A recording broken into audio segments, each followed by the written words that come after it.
Hey, what's up? How are you today?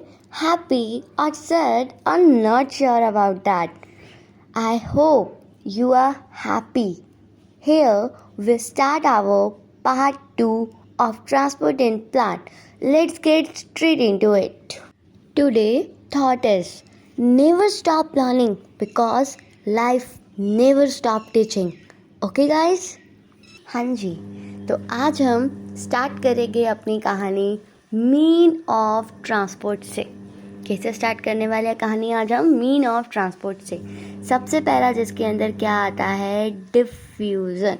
हम पढ़ेंगे what do you mean by diffusion. वैसे सबको पता होता है डिफ्यूज़न एक ऐसी प्रोसेस है जिसके लिए एनर्जी की नीड नहीं है, और मूवमेंट ऑफ डिफ्यूज़न इसलिए क्या कहलाती है, पैसिव कहलाती है, क्योंकि यहाँ पे एनर्जी की नीड नहीं होती। And may be from one part of the cell to the other end from cell to cell और ओवर शॉर्ट डिस्टेंस। मैंने बताया था ना, डिफ्यूज़न किस में हेल्प करती है, शॉर्ट डिस्टेंस कराने में हेल्प करती है। डिफ्यूज़न किस में हेल्प करती है, शॉर्ट डिस्टेंस कराने में हेल्प करती है। Now let's see, from the intercellular space of the leave to the outside. अब तुम कहोगे ma'am intercellular space of leave से बाहर की तरफ क्यों जा रही है? क्या इंटरसेलुलर स्पेस में कंसंट्रेशन ज़्यादा है? क्योंकि हमें तो पता है ये क्या होती है, high concentration to low concentration movement होती है, राइट? ठीक है, तो याद रखना जो ऑक्सीजन की कंसंट्रेशन होती है वो हाईएस्ट होती है थैलाकॉइड के ल्यूमेन में, इसलिए वो लीव से बाहर की तरफ मूवमेंट शो करती है। High concentration to the low concentration movement show करती है इसलिए। तो याद रखोगे हाईएस्ट कंसंट्रेशन ऑफ O2, जो हाईएस्ट कंसंट्रेशन है किसकी, ऑक्सीजन की, प्रेजेंट है वो कहाँ पर, थैलाकॉइड के ल्यूमेन में। No energy expenditure take place, इसमें कोई एनर्जी नहीं लगती है डिफ्यूज़न में, इसलिए तो क्या कहा हमने इसे, पैसिव प्रोसेस का। In diffusion molecules move in random fashion. Diffusion में मॉलिक्यूल्स कैसे मूव करते हैं, रैंडम फैशन में मूव करते हैं, बट जो नेट रिजल्ट होता है सब्सटेंस का वो मूव करते हैं from the region of the higher concentration to the region of the lower concentration, right?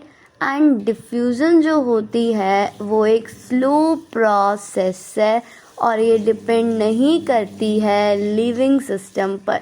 किस पे डिपेंड नहीं करती, लिविंग सिस्टम पर डिपेंड नहीं करती है।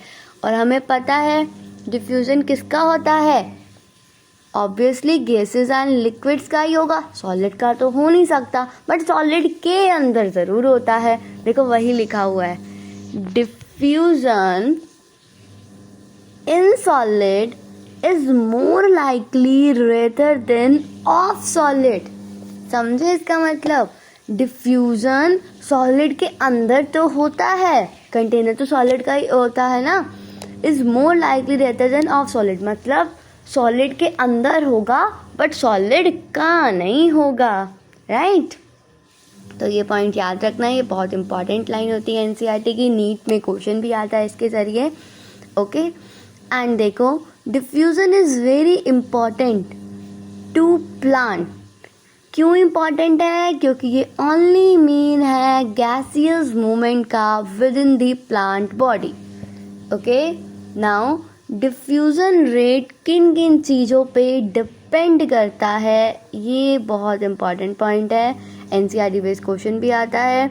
Gradient of concentration, high concentration to low concentration movement show करता है, इसलिए permeability of membrane separating them, मतलब हमने कहा था ना ये हाइड्रोफिलिक सब्सटेंस को नहीं आने देगा, पोलर मॉलिक्यूल्स को पास नहीं होने देगा, बट लिपिड मॉलिक्यूल्स को पास होने देता है ना भाई? इसलिए permeability of the membrane, temperature and pressure पर, तुम्हें पता है अगर टेम्परेचर बढ़ाओगे तो सिंपल डिफ्यूज़न भी बढ़ता है, याद रखना, ओके?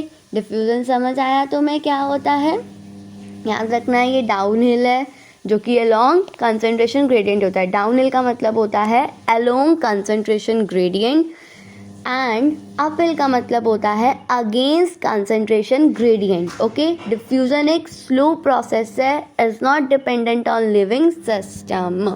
ओके, अब टर्न है फैसिलिटेटेड डिफ्यूजन की। What do you mean by facilitated diffusion? सबसे पहले मैं तुम्हें कोई पॉइंट्स बताना चाहती हूँ जिसके ज़रिए तुम ये पैराग्राफ पूरा पढ़ सको। मेरी बात अब ध्यान से सुनना।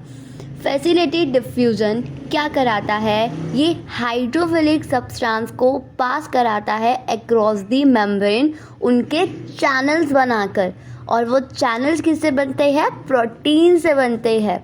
ओके, देखो अब ध्यान से सुनना। फैसिलिटेटेड डिफ्यूजन क्या कराता है?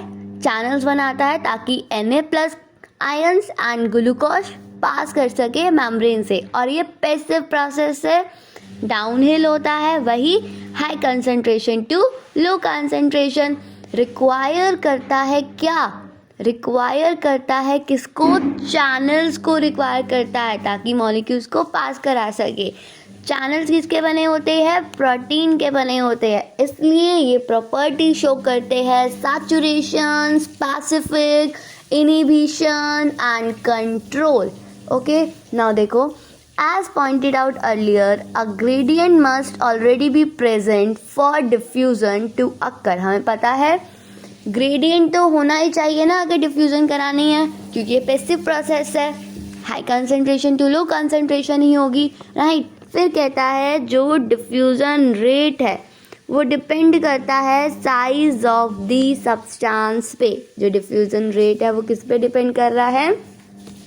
Size of the substance. इसलिए कहता है जो स्मॉलर सब्सटेंस है वो डिफ्यूज करते हैं faster. Okay, the diffusion of any substance across a membrane also depend on it's solubility in lipid. कि उसकी क्या सॉल्युबिलिटी है? लिपिड क्या है? मेजर कॉन्स्टिट्यूएंट है मेम्ब्रेन का। हमारी मेम्ब्रेन किससे बनी हुई है? लिपिड से बनी हुई है ना, वही कह रहा है।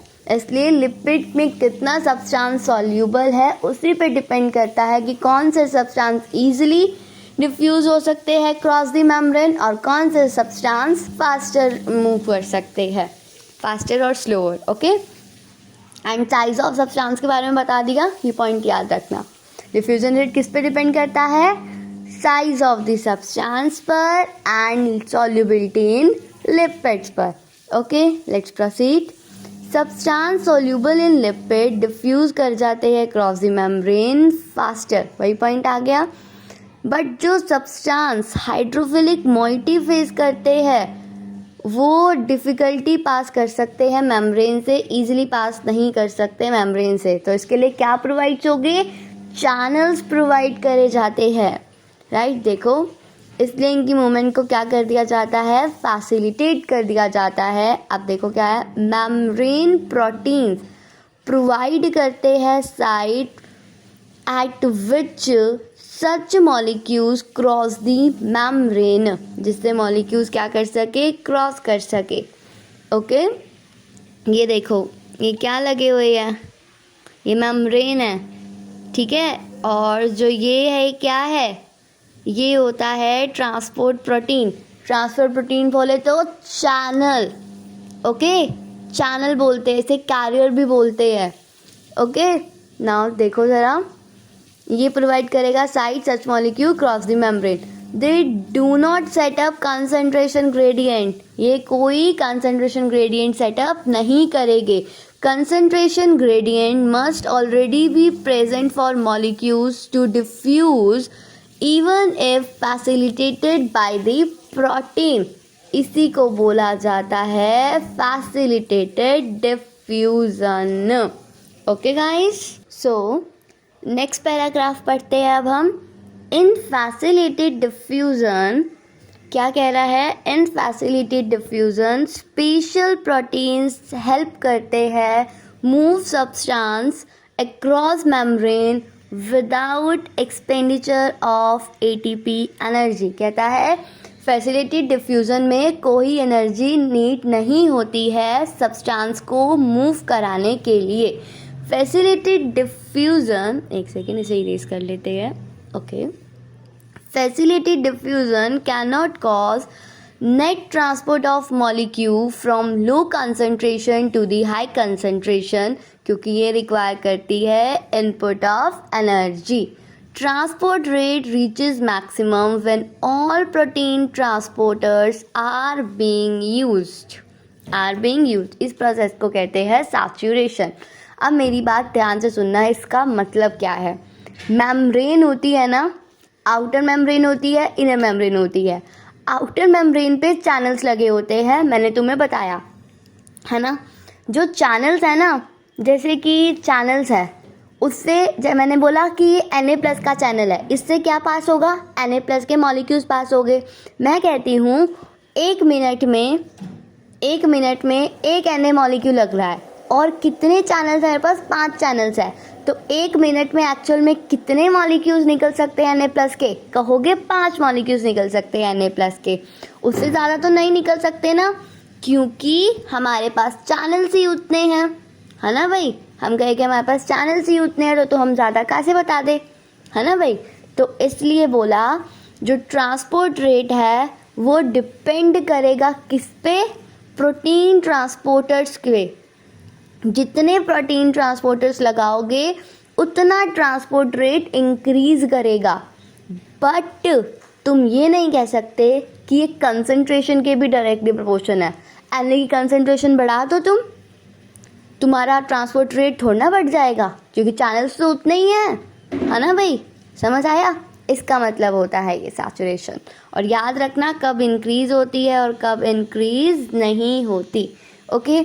देखो now, facilitated diffusion is very specific. जो फैसिलिटेटेड डिफ्यूज़न है वो क्या है, स्पेसिफिक है. स्पेसिफिक का मतलब सबको पता है, ये एलो करता है cell to select substance for uptake, कि कौन से सब्सटेंस उसे लेने हैं और कौन से सब्सटेंस उसे नहीं लेने हैं.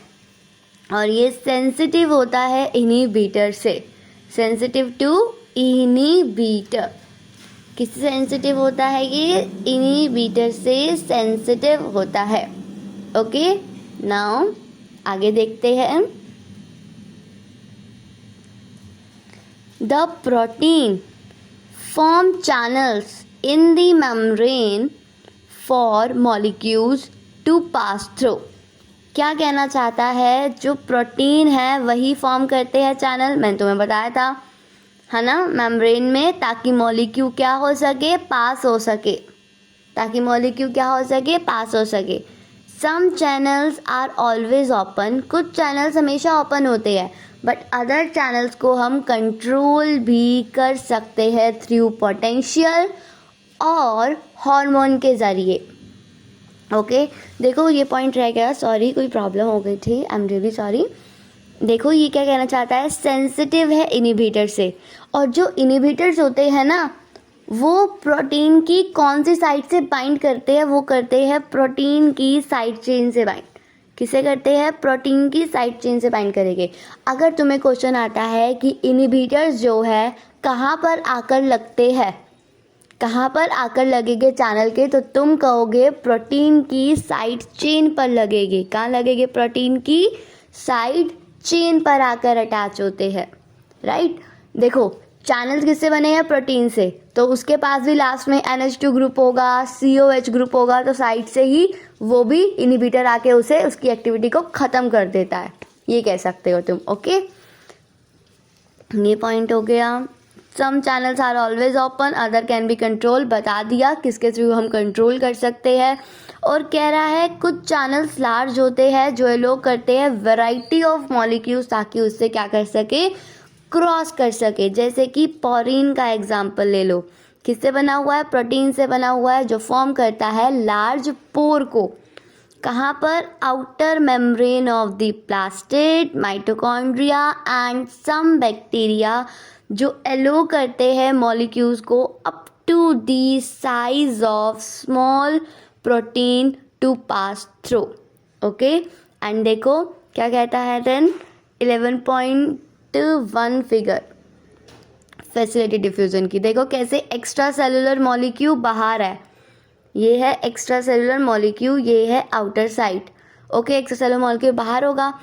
कैसे वो क्या करता है, बाउंड करता है ट्रांसपोर्ट प्रोटीन से। ये देखो कैसे इसने बाइंड किया, ट्रांसपोर्ट प्रोटीन से, यही बोला इसने। देन ट्रांसपोर्ट प्रोटीन रोटेट होता है एंड रिलीज कर देता है मॉलिक्यूल को इनसाइड दी सेल। रिलीज कर देता है मॉलिक्यूल को कहाँ पे, इनसाइड दी सेल। ये देखो इसने रिलीज कर दिया मॉलिक्यूल को इनसाइड दी सेल। ये आउटर साइड थी, ये इनर साइड थी, and this is the membrane. इसने क्या किया, ट्रांसपोर्ट मॉलिक्यूल को यहाँ पे ले आया। और ये क्या है, ट्रांसपोर्ट प्रोटीन। ट्रांसपोर्ट प्रोटीन को हम क्या कहते हैं, चैनल्स और कैरियर्स कहते हैं, राइट। इसने भी यही बोला। देन ये याद रखना कि ट्रांसपोर्ट प्रोटीन रोटेट होकर अंदर की तरफ पहुंचाएगा ट्रांसपोर्ट मॉलिक्यूल को। ओके, एग्जाम्पल देखो, जैसे कि वाटर चैनल। वाटर चैनल किससे बना हुआ है, 8 डिफरेंट टाइप्स ऑफ एक्वापोरिन से बना हुआ है। एंड एक्वापोरिन बोले तो क्या है, ये क्या है, इंटीग्रल प्रोटीन है, या फिर कह सकते हैं ट्रांसमेम्ब्रेन प्रोटीन है एक्वापोरिन। ओके, और वाटर चैनल किससे बना हुआ है, 8 डिफरेंट टाइप ऑफ एक्वापोरिन से। Now let's start it with passive symport and antipode से स्टार्टिंग करते हैं हम, कि पैसिव सिम्पोर्ट क्या होता है एंड एंटी सिम्पोर्ट क्या होता है। सम कैरियर्स और transport protein allow diffusion only if 2 types of molecules move together। कह रहा है ऐसे कैरियर्स और ऐसे ट्रांसपोर्ट प्रोटीन जो एलो करते हैं डिफ्यूज़न, कब, जब 2 मॉलिक्यूल्स मूव करे टुगेदर, उसको कहा जाता है को ट्रांसपोर्ट। यहाँ पे मेंशन नहीं है बट सुन लो मेरी बात। On the basis of number of molecules moving and direction. किसके बेसिस पे, number of molecules moving and direction. ये 2 टाइप्स के होते हैं, एक होता है यूनिपोर्ट और एक होता है को ट्रांसपोर्ट। को ट्रांसपोर्ट के अंदर ही पार्ट्स आते हैं किसके, सिम्पोर्ट एंड एंटीपोर्ट। को ट्रांसपोर्ट के पार्ट है क्या, symport and antiport. Note down in your notebook, this is very important. Okay, मैं रिपीट करना चाहूँगी। On the basis of number of molecules moving and direction, कितने टाइप के हैं, 2 टाइप के, uniport and antiport. Sorry uniport and cotransport. को transport जो है वो 2 टाइप के हैं, सिम्पोर्ट एंड एंटीपोर्ट। चलिए आइए सिम्पोर्ट देखते हैं। सिम्पोर्ट क्या कहता है, बोथ मॉलिक्यूल जब क्रॉस करेंगे मेम्ब्रेन को सेम डायरेक्शन में, तब कहलाएगा सिम्पोर्ट। ये देखो इधर जा रहा है एक मॉलिक्यूल इधर जा रहा है, इसलिए इसे कहा सिम्पोर्ट। एंड एंटीपोर्ट क्या होता है, जब बहुत मॉलिक्यूल्स मूव करेंगे ऑपोजिट डायरेक्शन में। ये तुम्हें दिख रहा होगा, राइट, इसे कहते हैं एंटीपोर्ट। तो को ट्रांसपोर्ट के पार्ट है symport and antiport, remember it. अब देखो, when a molecule move across membrane independently of other molecule, इसको बोलते हैं क्या, यूनिपोर्ट। इसे बोलते हैं यूनिपोर्ट। तो हम कहेंगे जो फैसिलिटेड डिफ्यूज़न है on the basis of number of molecules moving and direction, 2 types के हैं, uniport and cotransport. Cotransport के पार्ट है symport and antiport. Okay students, now let's proceed to the active transport. Today class last topic is active transport. Active transport uses energy to transport and pump molecule against concentration gradient. देखो क्या बोलना चाहता है ये, active transport को क्या चाहिए, energy चाहिए ताकि वो पंप कर सके। कैसा, अपहिल पंप करना है, अब अगेंस्ट कंसंट्रेशन ग्रेडियंट पंप करना है। Okay, now active transport is carried out by specific membrane proteins. Active transport किसके ज़रिए होगा, चैनल्स के ज़रिए होगा, ये कहना चाहता है। Hence different proteins in the membrane play करते हैं मेजर रोल किसके अंदर, देख लो, both active as well as passive transport में। ओके, चैनल्स तो एक्टिव और पैसिवली दोनों एक्ट करते हैं ना, वही बोलना चाह रहा है ये। पम्प्स आर प्रोटीन, जो पम्प्स है वो किससे बने हुए हैं? प्रोटीन से बने हुए हैं, जो यूज़ करते हैं energy to carry substance across the cell membrane. These pumps can transport substance from low concentration to the high concentration, इसलिए इसे क्या कहा? अपहिल ट्रांसपोर्ट कहते हैं इसे, राइट। वही आ गया point, transport rate reaches maximum when all protein transporters are being used or are saturated, right? Like enzyme क्या है? कैरियर प्रोटीन है जो स्पेसिफिक होता है किसके लिए? एंजाइम जो होता है किससे बाइंड करता है? जो उसकी शेप में फिट आ जाए। लॉक एंड की मॉडल पढ़ा होगा तुमने बायोमॉलिक्यूल्स में, राइट? याद है ना? तो एंजाइम भी क्या है? कैरियर प्रोटीन है जो कि स्पेसिफिक होता है और जो क्या करता है? Inverted carry across the membrane. These proteins are sensitive to inhibitors, जो रिएक्ट करेंगे उसकी प्रोटीन साइड चेन से। Okay students.